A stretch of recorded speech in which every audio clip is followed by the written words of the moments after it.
नमस्कार, बहुत स्वागत है आप सभी लोगों का। और कैसे हैं आप लोग की पढ़ाई कैसी चल रही है?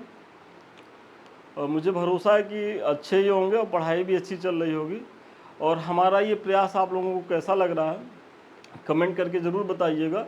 यदि आप लोगों का कोई सुझाव होगा तो वो भी दीजिएगा। तो चलिए आज का प्रश्न देखते हैं। ये आपके जीएस के प्रश्न पत्र 3 से है। और प्रश्न क्या है कि नेट जीरो उत्सर्जन की ओर बढ़ने की आवश्यकता क्यों है? भारत नेट जीरो लक्ष्यों को प्राप्त करने के लिए क्या रणनीति अपना रहा है? तो ये जो प्रश्न है ये 12 अंक का प्रश्न है। और 12 अंक के प्रश्न में जो है वो 2 डायमेंशंस आते भी हैं। और ये जो है यूपी पीसीएस के भी बच्चे ध्यान से देखें और यूपीएससी, ये दोनों बच्चों के लिए बहुत महत्वपूर्ण प्रश्न है। क्योंकि नेट जीरो को लेकर के इधर 1-2 साल में बहुत ज़्यादा जो है वो प्रयास हो रहे हैं वैश्विक स्तर पर। और इसमें हमारा भारत भी जो है सकारात्मक योगदान दे रहा है। तो आइए देखते हैं इसको कि इसमें क्या क्या लिखना है। देखिए सबसे पहले क्या है कि चूंकि इसमें की पॉइंट नेट जीरो उत्सर्जन है, तो बच्चों में एक रहता है कि सर भूमिका कहाँ से लिखें। तो भूमिका कुछ नहीं, जो आपका की पॉइंट है मैं बार बार कहता हूँ उसी को 15, 20, 25 शब्दों में एक्सप्लेन कर दें, वही आपका भूमिका भी हो गया। और प्रश्न की शुरुआत करने का सबसे शानदार तरीका भी है। तो नेट जीरो उत्सर्जन को कार्बन तटस्थता के रूप में जाना जाता है, जिसका अर्थ यह नहीं है कि कोई देश अपने उत्सर्जन को शून्य पर लाएगा। और ये जो है आपके प्रीलिम्स का क्वेश्चन भी था और नेट जीरो से लोग इसको शून्य समझ लिए। तो मैं स्पष्ट कर दे रहा हूँ कि भाई इसका ये उद्देश्य नहीं है कि जो हमारा कार्बन उत्सर्जन हम उसको शून्य पे ला देंगे, क्योंकि वो पॉसिबल है ही नहीं है। बल्कि यह उत्सर्जित होने वाली ग्रीन हाउस गैसों और कार्बन सिंक, मतलब जो कार्बन सिंक के रूप में कौन होते हैं, मतलब जो कार्बन को सोखते हैं, जैसे महासागर हुए, वन हुए, द्वारा वायुमंडल से अवशोषित की गई ग्रीन हाउस गैसों के मध्य संतुलन स्थापित करने से। मतलब नेट जीरो का मतलब ये हुआ कि सपोज करिए कि अगर हम 100 टन जो है वो कार्बन का उत्सर्जन कर रहे हैं, तो जो हमारे कार्बन को सोखने वाले उपकरण हैं, चाहे महासागर हो, चाहे वन हो, वनस्पतियां हैं, तो वो अगर 100 हम उत्पादन कर रहे हैं तो 100 जो है वो सोख लें, मतलब एब्जॉर्ब कर लें, तो चीज़ें क्या हो जाएंगी, इक्वल टू जीरो हो जाएगी। अब ये नहीं है कि इसमें जो हम 100 कर रहे हैं इसको हम घटा के जीरो कर दें, ये पॉसिबल ही नहीं है, ये हो ही नहीं सकता है। बस ये है कि हमको, अगर हम चीज़ों को, ग्लोबल वार्मिंग में क्या है कि अगर ग्रीन हाउस गैसें बढ़ रही हैं तो उसको नियंत्रित करने का प्रयास होना चाहिए कि भाई कम से कम हो, और जो उत्सर्जित हो, जो उत्सर्जन हो उसको जो है, जो हमारे कार्बन सिंक के उपकरण हो उनको इतना सशक्त बनाया जाए कि वो एक तरीके से संतुलन स्थापित किए रहें। और यही इसकी अवधारणा है। तो मुझे भरोसा है कि इसको आप अब बढ़िया से समझ रहे होंगे और इसको अब शून्य नहीं समझेंगे। फिर नेट जीरो उत्सर्जन की ओर बढ़ने की आवश्यकता क्यों है, कि थोड़ी सी आप देखिए कि भाई इसकी आवश्यकता क्यों है, तभी तो आप लगेगा कि भाई वैश्विक स्तर पर या भारत क्यों इसकी तरफ बढ़ रहा है। तो सबसे पहले जलवायु संकट को रोकना, आईपीसीसी, और इसका फुल फॉर्म है inter governmental panel on climate change, report 2018 के अनुसार वैश्विक तापमान को 1.5 डिग्री सेल्सियस से नीचे बनाए रखने के लिए वर्ष 2050 तक जो है ग्रीन हाउस गैसों के उत्सर्जन के नेट जीरो लक्ष्य को प्राप्त करना आवश्यक है।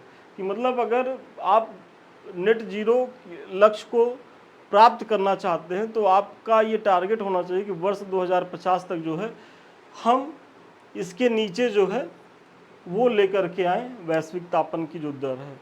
और वो तभी ला सकते हैं कि जब नेट जीरो की तरफ जो है जितने भी कंट्रीज हैं विश्व के, सभी उस दिशा में प्रयास करें। और फिर अगर देखा जाए तो भारत ने 2017 तक जो है नेट जीरो उत्सर्जन का लक्ष्य रखा है। तो ये आपके पीटी का फैक्ट हो गया कि 2070 याद रख लीजिएगा।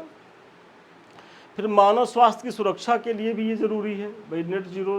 भाई अगर कार्बन का उत्सर्जन हम बहुत ज़्यादा कर रहे हैं तो उससे क्या है कि ग्रीन हाउस गैसें बढ़ेंगी, ग्लोबल वार्मिंग होगा, जलवायु परिवर्तन होगा।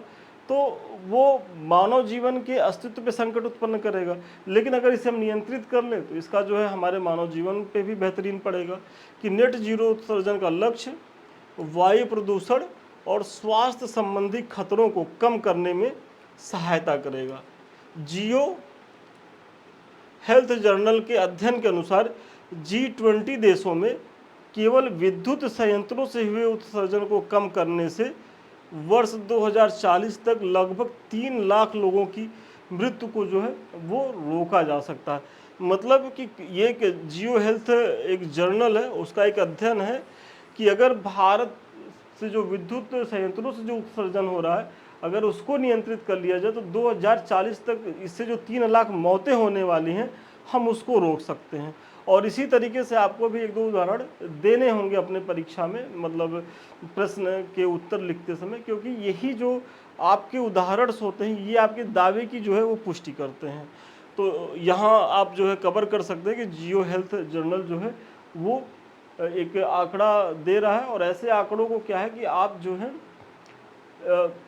जब आप प्रश्न को फॉरवर्ड करिए तो जो भी फैक्ट पढ़िए पेपर से या कहीं मैगजीन से, तो उसको एक जगह लिखते रहिए और इसका उपयोग करिए कि भाई इसको आएगा तो पेपर 3 में इस टॉपिक के, पेपर 2 में इस टॉपिक से, तो आप 2-4 बार उसका रिवीजन कर लेंगे तो जब आप परीक्षा में बैठेंगे तो उन फैक्टों का जहाँ जैसे ज़रूरत होगी आप उपयोग कर लेंगे। तो आगे देखें आप लोग। आगे बढ़ने से पहले ये कुछ हमारे संस्थान के द्वारा बैच चलाए जा रहे हैं। इसमें जो हमारा पहला बैच है अब की बार मेंस पार सीरीज और दूसरा है शून्य से शिखर बैच। ये दोनों बैच मुख्य परीक्षा को लेकर के हैं और ये बैच अब की बार मेंस पार आप जान ही रहे होंगे नाम से ही कि ये मुख्य परीक्षा को लेकर के है और इसमें हम उन बच्चों को इनवाइट करते हैं जो मुख्य परीक्षा देते हैं और ये हमेशा जो है प्रीलिम्स के बाद चलाया ही जाता है ये बैच। और दूसरा जो हमारा शून्य से शिखर बैच है ये हमारा वर्ष भर चलने वाला बैच है और हम यहाँ उन बच्चों को इनवाइट करते हैं कि जो बच्चे फ्रेशर होते हैं, जिनका आंसर राइटिंग पे पकड़ नहीं होता, हम ये मान के चलते हैं कि अभी तक उन्होंने आंसर राइटिंग किया नहीं है, तो ये प्रयास यहाँ क्या होता है कि ये बेसिक से लेकर के हम एडवांस होते हुए सुपर एडवांस तक जाते हैं, क्योंकि आंसर राइटिंग के जो होते हैं वो बेसिकली 3 चरण होते हैं। अब अगर हम इन बच्चों को यहाँ बैठा दें इस बैच में तो भी समस्या है, क्योंकि यहाँ वो बच्चे हैं कि जो एटलीस्ट 1-2 बार मेंस लिख चुके हैं। कुछ बच्चे ऐसे हैं जो सेलेक्टर हैं, सेलेक्ट हैं, उनको अपने रैंक में सुधार करना, उनको SDM DSP चाहिए। कुछ बच्चे ऐसे हैं कि जो 2-3 बार इंटरव्यू दिए हैं तो इनका लेवल थोड़ा सा अप है। तो ये मुख्य परीक्षा से ओरिएंटेड बैच होते हैं, लेकिन ये बैच जो होते हैं ये फाउंडेशन बैच होते हैं। यहाँ आपके उत्तर लेखन का समग्र जो है वो विकास कराया जाता है। तो ये बैच जो बिगिनर्स हैं वो इसको ज्वाइन करें, उनके लिए बहुत ही फ्रूटफुल है, क्योंकि यहाँ क्या है कि न केवल उत्तर लेखन के माध्यम से आपके मुख्य परीक्षा के प्रत्येक टॉपिक को कवर किया जाता है, उस पर हम मॉडल आंसर भी देते हैं, मतलब आपसे तो प्रयास कराते ही कराते हैं, और साथ ही साथ हम आपकी कॉपी का मूल्यांकन करते हैं, जो कमी रहती है वो बताते हैं कि भाई कैसे आप इसमें और अंक सुधार कर सकते हैं, वो कमेंट करते हैं। और फिर जो है आपको प्रत्येक दिन जो भी हम प्रश्न देते हैं करने के लिए उसका मॉडल आंसर भी आपको अवेलेबल कराते हैं इस तरीके से। देखिए ये आपको हम प्रश्न भेजे, आप जो उत्तर लिख करके दिखाए, इसकी मार्किंग हुई, जो भी कमी रही वो बताई गई पूरी तरीके से। फिर इस तरीके से हम जो है मॉडल आंसर भी देते हैं। तो ऐसे क्या है कि आपका अगर आप संस्थान के साथ बने रहते तो मुख्य परीक्षा के पहले करीब 750 प्रश्न के माध्यम से आपके मुख्य परीक्षा की कंप्लीट तैयारी जो है यहाँ करा दी जाती है। बस आप इतना ही करके अगर मुख्य परीक्षा में आ जाते हैं, और बस शर्त ये रहती है कि आपका प्रश्न जो है वहाँ ना छूटे, तो आप बहुत अच्छी स्थिति में रहने वाले हैं। तो ज्वाइन करिए, जिस बैच से आप अपने आप को सूटेबल पाते हो, जो आपके लिए उपयोगी हो, आप जुड़ सकते हैं। फिर अगला क्या है कि नेट जीरो का जो है कि ऊर्जा सुरक्षा सुनिश्चित करना। नेट जीरो उत्सर्जन के लक्ष्य को प्राप्त करने के लिए नवीकरणीय ऊर्जा को अपनाने की जो है वो आवश्यकता है, और जीवाश्म ईंधन की उच्च और अस्थिर कीमतों के विपरीत नवीकरणीय ऊर्जा जो है सस्ती है। क्योंकि एक चीज़ जान लीजिए कि जो जीवाश्म ईंधन है, मतलब जीवाश्म ईंधन वही जो पेट्रोलियम है, डीजल है, कोयला है, तो ये सब जो है एक समय के बाद समाप्त हो जाएंगे। और चूँकि इसका क्या है कि भाई ये सब क्षेत्र विशेष में ही पाए जाते हैं, और इनमें क्या होता है कि कभी कोई समस्या आ गई, जैसे अभी यूक्रेन रसिया का युद्ध हो रहा है, या कभी खाड़ी देशों के साथ कोई समस्या हुई, तो इनके दाम जो है वो फ्लक्चुएट करते रहते हैं। एक तो ये इको फ्रेंडली नहीं होते हैं, और इनके दाम को भी लेकर के समस्याएं बनी रहती हैं। और ऐसे में अगर हम नवीकरणीय ऊर्जा की तरफ जाते हैं, जो सौर ऊर्जा हुआ, पवन ऊर्जा हुआ, जल हाइड्रो परियोजनाओं के माध्यम से ऊर्जा हम प्राप्त कर रहे हैं, ज्वारीय ऊर्जा के माध्यम, तो ये जो है ये निरंतर सतत ऊर्जा देने वाले हैं, नीट एंड क्लीन एनर्जी हैं। तो और अगर हम इस दिशा में, चूंकि देखिए हमको क्या है कि सहजता से एक समय था कि भाई हम भाप के इंजन का प्रयोग करते थे, उसके बाद पिस्टन इंजन जब आया तो उसमें जो है डीजल पेट्रोल का प्रयोग शुरू हुआ, और ऐसी स्थिति में हुआ क्या कि हमारी निर्भरता इसी पे बढ़ती गई। लेकिन जब हमको लगा कि यार ये तो जो है इसकी कुछ लाभ तो हुए, लेकिन इसकी भारी कीमत जो है वो हम क्लाइमेट को डिस्टर्ब करके चुका रहे हैं, तो सरकारें पीछे हटना शुरू करी और नीट एंड क्लीन ऊर्जा की तरफ बढ़ रहे हैं। और यही जो है भविष्य की ऊर्जा है, मतलब यही हमारा भविष्य भी है। अगर हम इस दिशा में नहीं बढ़े तो गर्मी देख ही रहे हैं बेतरतीब किस तरीके से, बाढ़ पड़ रहा है, सूखा पड़ रहा है, तो कितना दिन जो है हमारा अस्तित्व रह पाएगा। 2-4 पीढ़ियां ही जो है वही बहुत ज़्यादा सर्वाइव कर ले तो कुछ कहा नहीं जा सकता जिस तरीके की चीज़ें हो रही हैं। तो ऐसी स्थिति में क्या है कि अगर इस ऊर्जा की तरफ हम, जैसे आज देखिए भाई, पहले क्या था कि जो सौर ऊर्जा से जो विद्युत उत्पादन की चीज़ें थी बहुत कॉस्टली पड़ती थी, लेकिन अब हम चूंकि इस दिशा में प्रयास कर रहे हैं तो धीरे धीरे कास्ट की लागत कम आ रही है। और जब हम और ज़्यादा प्रयास करेंगे तो ऐसी ऐसी तकनीकों का विकास हो जाएगा कि ये बहुत ही किफ़ायती हो जाएगी। दक्ष तो ये रहेगा ही रहेगा, क्योंकि सूर्य एक ऐसा माध्यम है कि जो हमको वर्ष भर उससे ऊर्जा प्राप्त होती रहती है।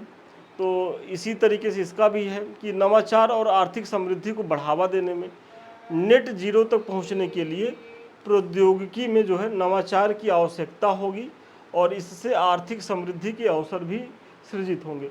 भाई वाकई में आप देख रहे होंगे कि समय जो ईवी है, इलेक्ट्रिक व्हीकल, जो चार्जिंग पॉइंट बन रहा है, सौर ऊर्जा की तरफ में जो बड़े बड़े पैनल्स लगाए जा रहे हैं, हाइड्रो एनर्जी की तरफ, तो इन सबों के लिए एक बड़ा मार्केट जो है वो वैश्विक स्तर पे सृजित हो रहा है। तो ऐसे में यहाँ रोजगार की संभावनाएं भी बढ़ेंगी, तो आप इसको भी दीजिए। और भारत द्वारा नेट जीरो लक्ष्य की प्राप्ति के लिए किए जा रहे प्रयास क्या हैं, वो आप बताइए कि भारत इसको प्राप्त करने के लिए क्या प्रयास कर रहा है।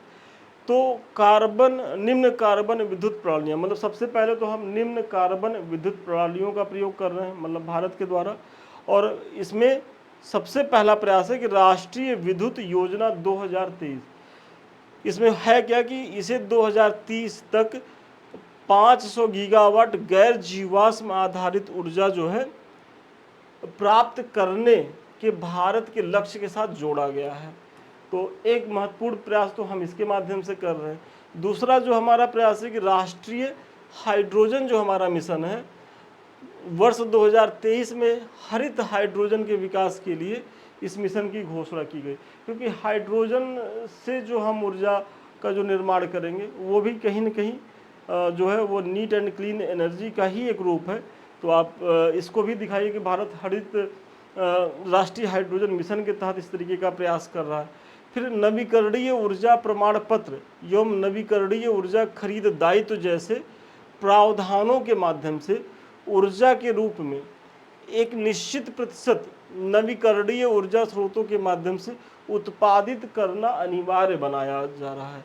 मतलब ये जो प्रयास है कि नवीकरणीय ऊर्जा प्रमाण पत्र एवं नवीकरणीय ऊर्जा खरीद दायित्व जैसे जो प्रावधान है, इसमें सरकारें मतलब इसको स्पष्ट कह दे रही हैं कि भाई अगर आपके ऊर्जा खपत में, अगर सपोज करिए कि आपको 100 मेगावाट आप ऊर्जा की खपत कर रहे हैं, तो उसमें आपको 10 जो है मेगावाट ऊर्जा जो है नवीकरणीय स्रोतों के माध्यम से ही खर्चा करना है। ये जो बड़ी बड़ी इंडस्ट्री है, और इसीलिए उनको ये बाध्यकारी बना रहे हैं। और ये कितना सकारात्मक हो रहा है कि भाई चीज़ें धीरे धीरे घट रही हैं और लोग नवीकरणीय ऊर्जा की तरफ मूव कर रहे हैं। और इसका एक ज्वलंत उदाहरण आप देख सकते हैं कि इस समय क्या है कि घर घर पे जो है वो सोलर पैनलों को आप देख रहे होंगे। तो अब वो दिन चले जाएंगे कि जो है हम लोग केबल वेबल से जो है जो तार उड़ जाता था उससे बिजली लेते थे। अब लोग अपने घर पे ही सौर ऊर्जा के माध्यम से अपने घर की विद्युत आवश्यकताओं को पूर्ति करेंगे, और वो भी कम कीमत पर और निरंतर, साथ ही साथ सस्ती और टिकाऊ। मतलब भाई सौर ऊर्जा जो है कितना नीट एंड क्लीन एनर्जी है, तो इससे जो है पर्यावरण भी हमारा स्वच्छ रहेगा।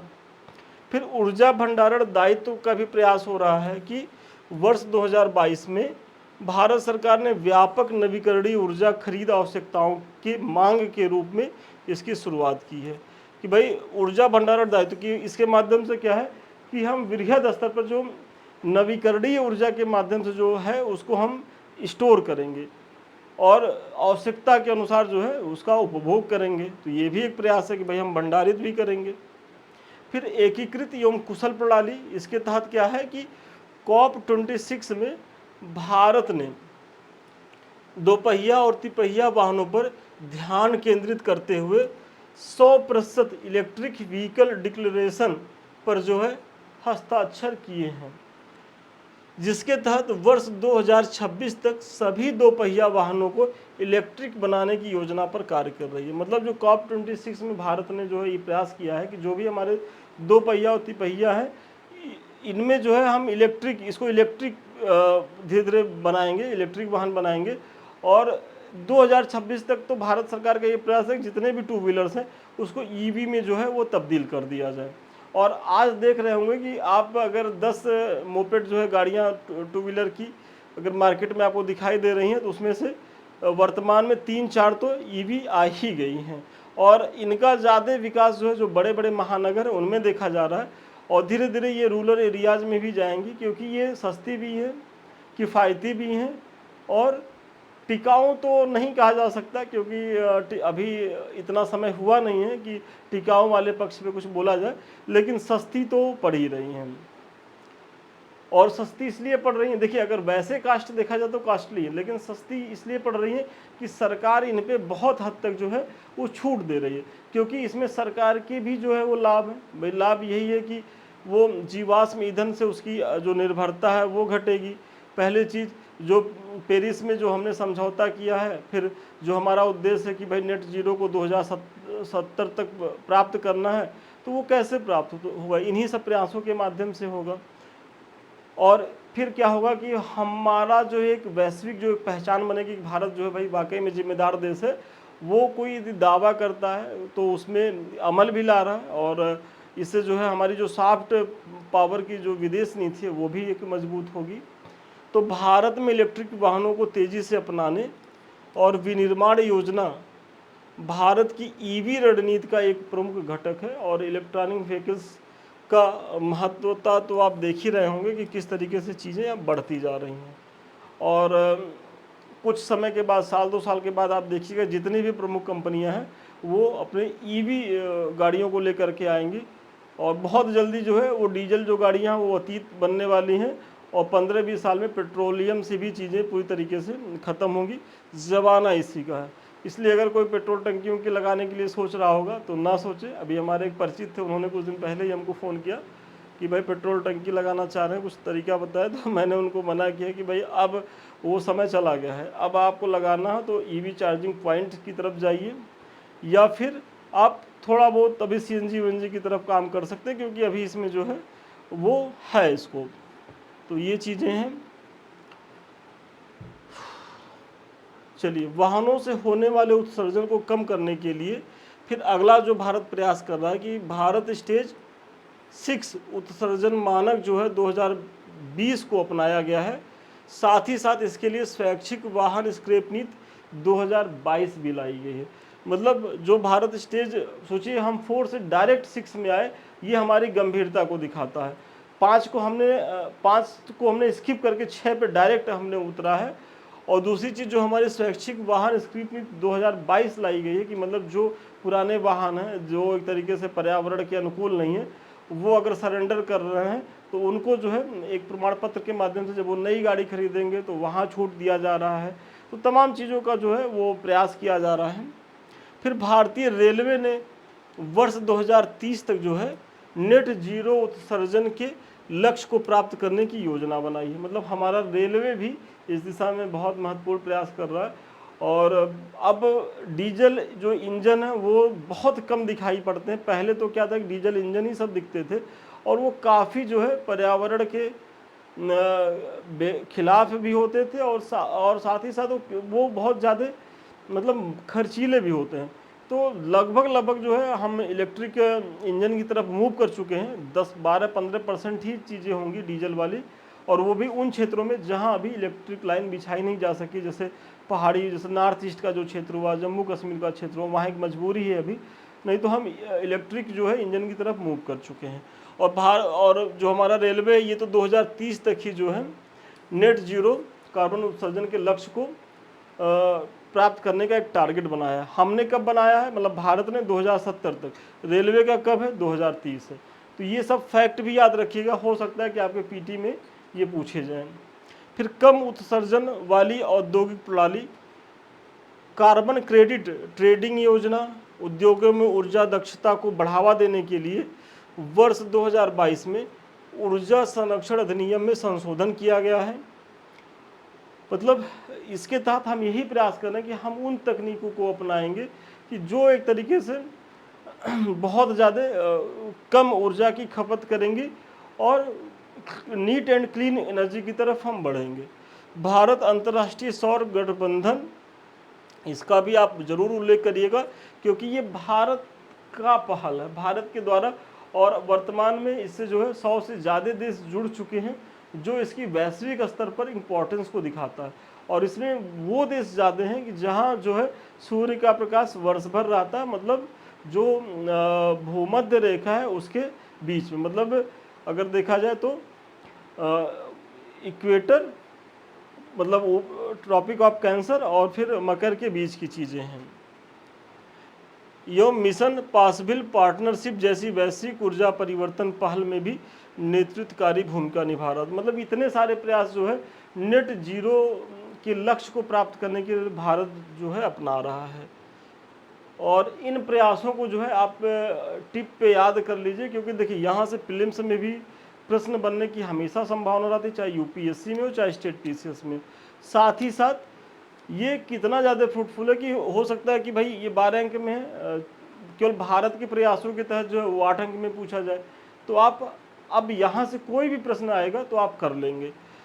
आप एक छोटा सा निष्कर्ष दे दीजिए कि विश्व भर में नेट जीरो लक्ष्य निर्धारित करने की गति जो है वो तीव्र हुई है। लगभग 80% वैश्विक उत्सर्जन के लिए जिम्मेदार 90% से अधिक देशों द्वारा नेट जीरो लक्ष्य निर्धारित कर लिए गए हैं। भारत द्वारा भी वर्ष 2070 तक नेट जीरो उत्सर्जन का लक्ष्य रखा गया है। मतलब ये आप बता रहे हैं कि वैश्विक स्तर पर नेट जीरो उत्सर्जन के लक्ष्यों को प्राप्त करने के लिए देश दुनिया किस स्तर तक प्रयास कर रही है, कि लगभग जो 80% वैश्विक उत्सर्जन के लिए जो जिम्मेदार 90% देश हैं, वो अपने अपने देश की एक डेडलाइन घोषित कर दी है कि हम इतने समय में जो है नेट जीरो के लक्ष्यों को प्राप्त कर लेंगे, जो इसके इम्पोर्टेंस को दिखाता है। तो थोड़ा सा प्रश्न लंबा गया, लेकिन यहाँ मेरा यही उद्देश्य था कि हम बहुत सारा पॉइंट्स आपको दे दें, ताकि मुख्य परीक्षा में जब आप बैठे तो आपको पॉइंट्स की दिक्कत ना हो। मतलब इतना दे दें कि अगर आपको 1-2 पॉइंट नहीं भी याद आ रहा है, छूट भी जा रहा है, तब भी आपका उत्तर जो है वो प्रभावित ना हो।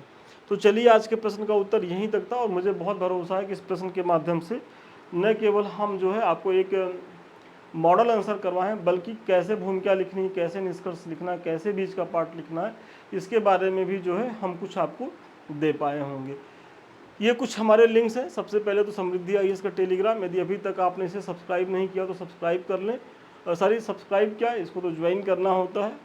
और ये हमसे जुड़े रहने का 24 घंटे का माध्यम है, क्योंकि जो भी हम पढ़ाते हैं उसका PDF भी हम यहाँ डलवा देते हैं। साथ ही साथ जो हमारे एडमिन्स होते हैं तो वो टाइम टू टाइम आपके परीक्षा से उपयोगी बहुत सी जानकारियों को बताते रहते हैं। तीसरी चीज़, आपकी भी कुछ क्वेरी होगी, कुछ आप जानना चाहते होंगे किसी नोटिफिकेशन के बारे में, किसी परीक्षा के बारे में, तो जो भी आप यहाँ लिखेंगे तो हमारे जो एडमिन्स हैं या हम इसका रिप्लाई बहुत ही जल्दी देते हैं। और ये हमारे कुछ जो चैनल है यूट्यूब के, तो देखिए 2 चैनल है। एक तो हमारा यूट्यूब का समृद्धि आईएएस, और दूसरा है संदीप मिश्रा ऑफिशियल। और इसमें देखिए ये हमारा फ़ोटो भी है, एक बार देख लें आप लोग। तो अभी तक यदि आप लोगों ने इस चैनल को सब्सक्राइब नहीं किया तो इसे सब्सक्राइब करें, लाइक करें, शेयर करें, क्योंकि ये दोनों जो है आप ही के चैनल हैं और इसे आप ही के माध्यम से आगे बढ़ाना है। तो चलिए आज के लिए इतना ही, पुनः मिलते हैं नए वीडियो में नए क्लास के साथ। तब तक के लिए धन्यवाद, शुभकामनाएं आपको।